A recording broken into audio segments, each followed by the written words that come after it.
Hello everyone and welcome back to my YouTube channel. My name is Gabrielle if you are new here. Welcome to week 3 of our 12-week glow-up challenge. Today we're going to be focusing on hair growth, but specifically the basic foundational knowledge to really help grow your hair, but not only grow your hair, we want to keep our current hair healthy and strong. I also want to say that I will be following up with a second hair growth video that's really going to be a little bit more advanced knowledge, some extra tools that you can integrate into your routine.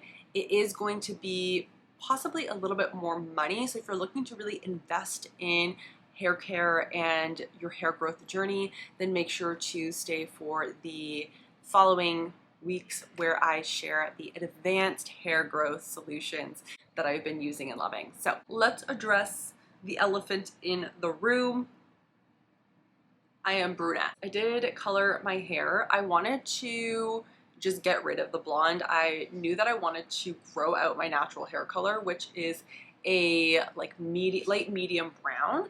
And of course this brown is quite a bit darker, but it is a demi-permanent dye, so it's going to fade with use. It has like a gloss in it, so it is not a permanent dye, but I'm hoping that the transition with my natural hair will just be a little bit more seamless. I just didn't want to have the roots in the blonde, so this is what we're dealing with. So I'm actually quite happy with it. I think that it looks really nice. I think just a shade or two lighter will be the perfect shade match. So yes, that is a big update with, of course, the hair journey, and I feel like so far it just looks really shiny and beautiful. So very excited about that. Okay, so tip number 1. I'm looking over at my notes here, so if you're wondering why I keep glancing over here, it's because I've written all of my notes down. Now the first one is basic, but so foundational to hair growth. I actually just experienced something really interesting and fun, and that was a scalp analysis as well as a scalp treatment. And what they found during my scalp analysis is that I actually had a significant amount of hair loss. So they noticed that I had hair follicles without obviously hair in it, and I also had sporadic hair strands that were much thinner than some of my other healthier strands. So the goal is to promote thicker, healthier hair strands and obviously more hair growth.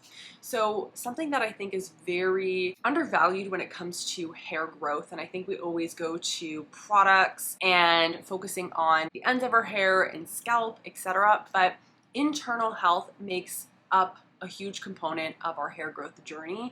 Our hair is made up of keratin, which is a protein, and to help with that growth, we need to ensure that we're providing our body with all of the nutrients that it needs. One of those being, of course, proteins. So I need to really boost up my protein intake, and that can be in the form of protein found in our foods, but I think also it really helps to take an internal supplement like a collagen supplement. Of course, I'm bumping up my protein intake because I'm also going to the gym much more frequently, so my body in turn, to build that lean muscle, separate video, needs protein. Protein is a huge component to improving thickness, the structure of our hair, the integrity of it, and of course stimulate hair growth. So protein-rich foods can include like eggs, fish, lean meats, beans, and you can also take a collagen supplement. My favorite collagen supplement is the H Nature collagen supplement that actually also includes pearl powder, and I have been taking that daily. The next is really bumping up your vitamin and mineral intake. I really think that you should look at introducing those vitamins and minerals through whole food sources, whether that's fruits and vegetables. Those are always so high and rich in vitamins and minerals. You can also get like green juices or smoothies, any way that makes it easy for you to integrate minerals and vitamins into your diet. If the easiest and simplest mindless way for you to do that is to introduce a supplement, then that's totally fine. But sometimes with supplements, there are certain instructions that help with the absorption of them. So just make sure that you're taking them as recommended so that you're really benefiting from all of those vitamins and nutrients. I also want to say that it wouldn't be a bad idea to ask your healthcare practitioner to do a vitamin panel blood work test. And this can really show if there's specific deficiencies in your body, and then that way you can target those deficiencies. So I know I'm very deficient in vitamin D, vitamin B, and vitamin A. So it's important for me to focus on implementing either foods or supplements for those areas. Getting a little bit scientific here, and this is my nursing background coming out, is that there are certain vitamins that are fat soluble and there are vitamins that are water soluble. Typically with water soluble vitamins, if you have too much of it, your body's just gonna flush and pee it out. With fat soluble vitamins, for example, like vitamin A, you can actually have too much and there could be negative effects of having too much vitamin A. So I would always say proceed with caution when it comes to supplementing with certain vitamins.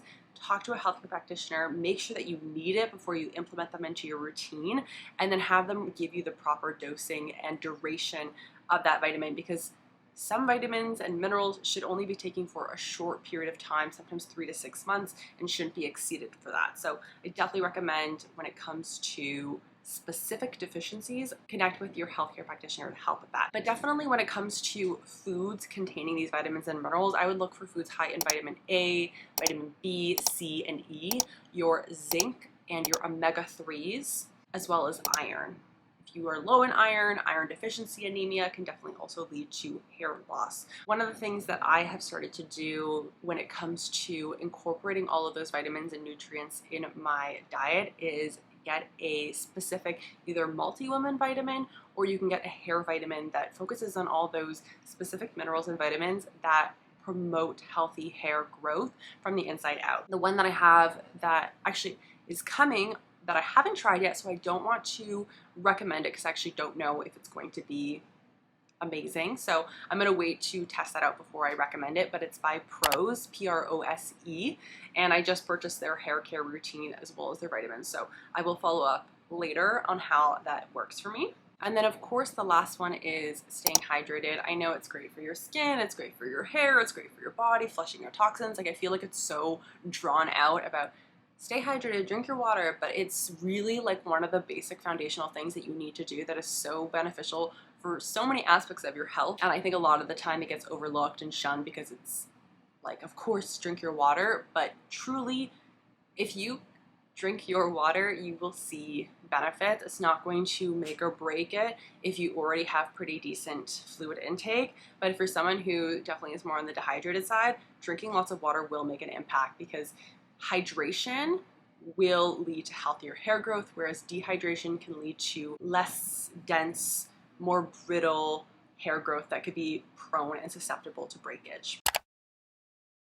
Scalp health. This is something that I think is gaining more popularity, and that scalp health is necessary for hair growth. If the scalp isn't healthy, if there's buildup of scalp, if it's irritated, there's inflammation, it's going to have an impact on the hair follicle and then therefore the hair growth. So it may lead to hair fallout. Follicles are being constricted and therefore the hair is just falling out, and then there's no growth in that area. Inflammation, which may irritate the scalp and then also lead to stunting hair growth or hair fallout. So there's lots of environments that could be negatively impacting our hair growth. So what I would recommend are a few things that I've been incorporating into my scalp health routine is an exfoliation of the scalp. So if you have a lot of scalp buildup, product buildup, especially if you're using a lot of products that could be congesting the hair follicle. Think about gels and your pomades when you're doing those slick back buns, dry shampoos, lots of like mousses in the hair that could be adding lift, but in turn suffocating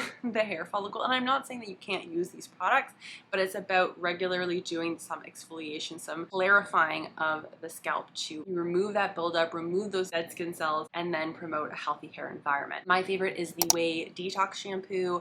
I also like doing a scalp scrub. There is one that's a Himalayan salt scrub to get from Goop. And also scalp massages are really good. Using your fingers, using a scalp brush, you could use a gua sha. These are all things that could be helping to, again, dislodge any buildup, but also promote circulation. Whenever you massage an area, you're promoting blood flow to that area, and blood carries oxygen, and oxygenation to that blood is going to feed your body, feed the hair follicles with the nutrients that are being carried in your blood. So definitely recommend doing some type of scalp treatment, followed up by some massage. You could also use a hair oil or a hair serum on your scalp, specifically designed for your scalp. Rosemary and peppermint oil are very stimulating and invigorating to the scalp.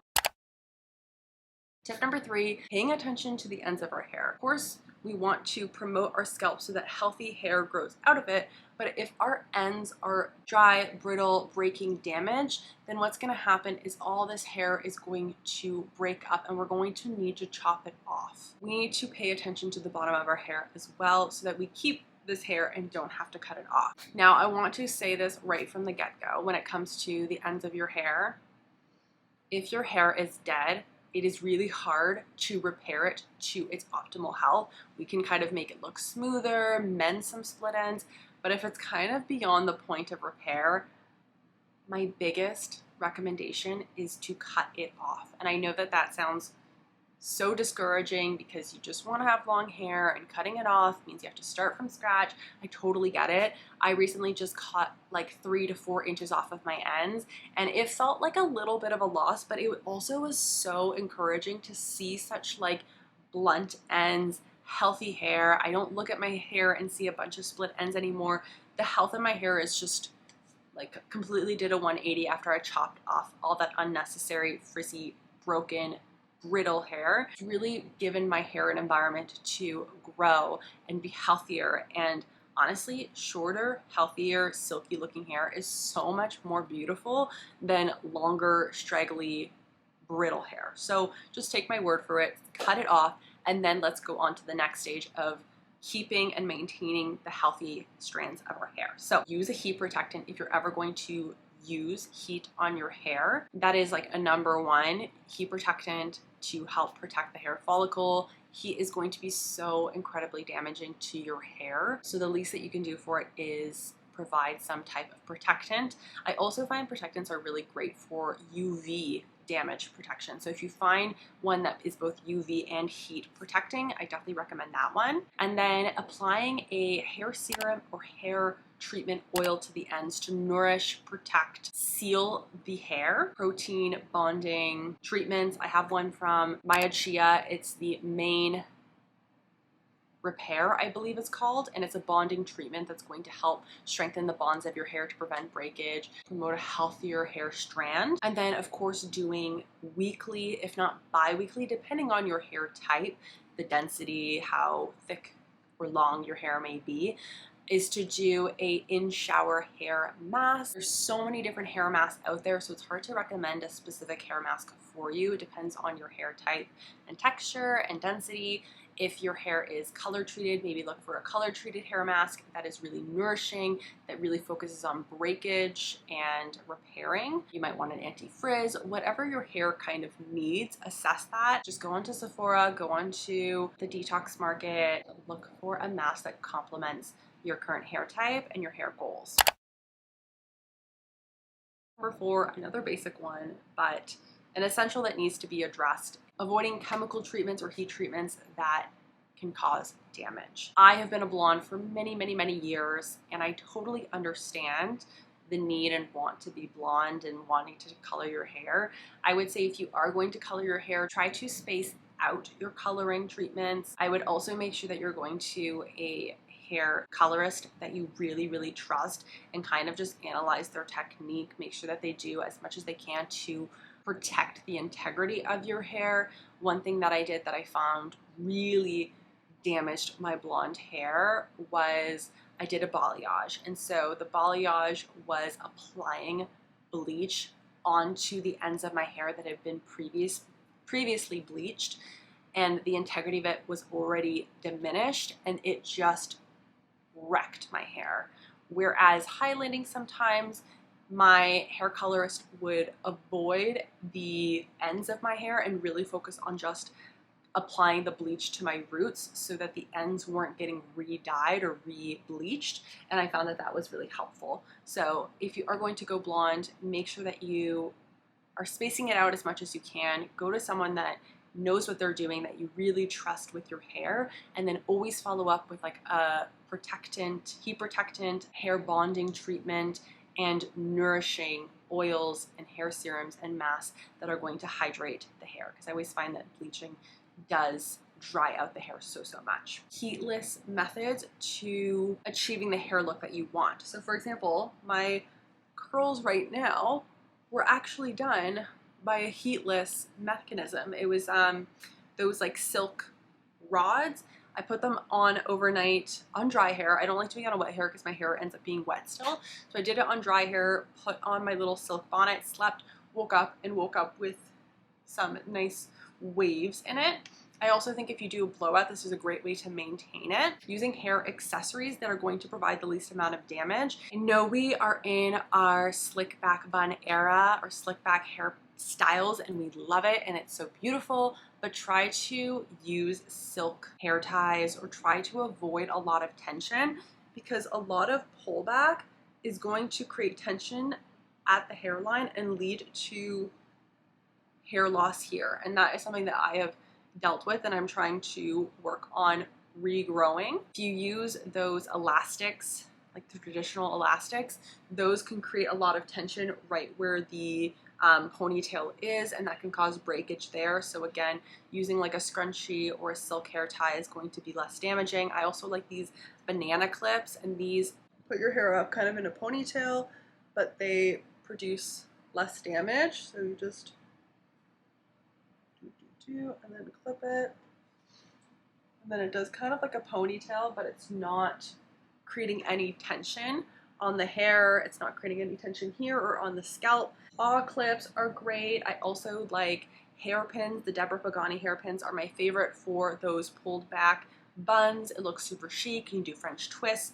If you want a full video on all of my go-to heatless hairstyles, let me know down in the comment section below, and I definitely can share those heatless hairstyles that I've been doing to help protect my hair. So those are all of my basic foundational hair growth tips that I have been using. I will also be following up this video with my advanced hair growth tips, tricks, and routines. So make sure to subscribe, hit the bell notification so you don't miss that video and all other future videos. Thank you so much for watching. I will see you in my next video. I hope you all have a lovely day. Bye everyone.